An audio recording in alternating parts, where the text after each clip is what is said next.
Quick video lang guys. Kung mapapansin nyo yung ADV-160 natin, yung mga brand new na kakalabas lang galing kasa, yun yung mga matataas yung headlight, tutok ng headlight nila. Kung makita nyo sa video na to, kung ganyan yung na-experience nyo, mataas yung tutok ng headlight. Ayun, talagang silaw ka dyan eh. Kaya madalas may mga nakakasalubong ako mga kotse, kapwa motor, na fina-flasher ako kasi kala nila nakataas yung headlight ko. Pero ang totoo niyan, mababa talaga, naka-low lang ako. Pero kung makita nyo dito, yung red nating ADV, ayan o. Mababa na, na-adjust ko na yung sa atin eh. Yung sa white na ADV, yan yung brand new, galing kasa pa. Wala pang nagagalaw dyan. Pero kung makikita nyo, ang taas talaga ng tutok ng stock. So, tuturuan ko kayo kung paano i-adjust yan na hindi binabaklas yung fairings natin. May adjustment knob yan sa ilalim. So makita nyo yan, kahilera lang ng headlight. Yan yung hanapin natin sa ilalim at gagamit tayo ng Phillips or yung plus sign na screwdriver. So dito yung sa part ng fairing na to, makikita natin sa ilalim kung nasan yung dapat nating hanapin na knob. Yan yung susundutin natin ng screwdriver. So kung makikita nyo dito sa video na to, hinahanap natin, ayun. Yan, yung part na yan, yung puti na yan. Diyan natin itutusok yung screwdriver. So, ganyan. Papasok nyo lang, hanapin nyo muna kung nasan. And then, yan, pag nakita nyo na naspatan nyo ng ganyan, tutusukin natin yan. Tapos, papakita ko sa inyo paano natin ito turn. So, yan yung close-up shot. Tapos, ang gagawin natin dyan natin napapasok mismo.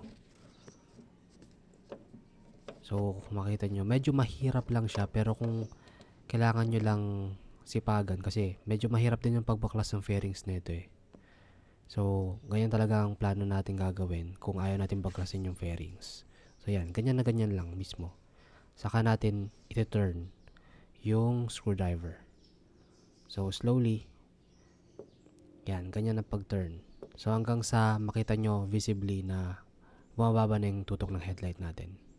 So ito guys yung difference ng red. Itong ADV ko, na-adjust ko na yan. Yan na yung sweet spot na tutok ng headlight natin. Versus itong puti, yung bagong bago. Na mataas, may kataasan yung tutok ng headlight niya. Ngayon, pinakita ko naman sa inyo sa video kung paano i-adjust yung headlight gamit ang screwdriver.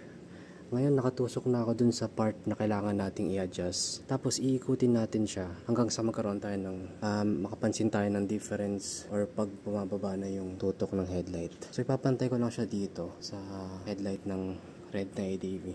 Okay, so, turn lang natin.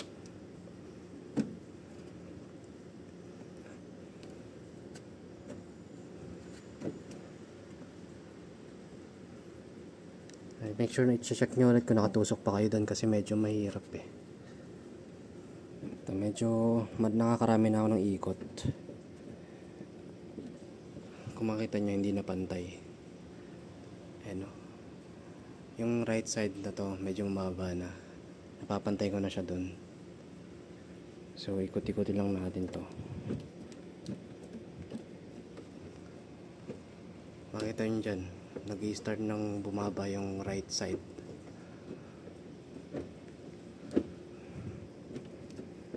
Kailangan lang ng maraming ikot. Ito lang maging basehan nyo, visual lang. Tapos ngayon pinapantay ko lang siya dun sa tutok ng red na ADV. Yan yung sweet spot kasi na hindi na tayo nakakasilaw ng kasalubong. Balikan ko kayo pag napantay ko na itong dalawang to. So yun, makapansin nyo, yung right side ang baba na. Kasi naikot ko na siya dito. Konti pa. So yun, malayuan, tingnan nyo. So tingnan nyo tong right side ng headlight na to. Yun sa kaliwa. Na-adjust ko na. Tabingin. So papantay ko lang siya dyan. So pantay na yan sa red nating ADV. Pantay natin yung left side. Left side na ito. So dito na tayo sa kabila, sa left side. Yung napansin ko lang na rotation ng pag-ikot for adjustment is counterclockwise. Hindi pa pantay. Pero napansin ko sa ikot ng counterclockwise medyo madami lang.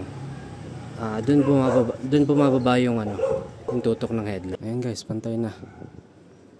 Ito yung adjusted natin, ADV natin. Tapos ito yung puti, yung brand new. Yan, napantay ko na sila. So ibig sabihin nito, dapat hindi na to makakasilaw ng mga kasalubong na kapwa motorista. Ganun lang kadali mag-adjust ng headlight ng ADV natin na hindi na kailangan baklasin yung fairings.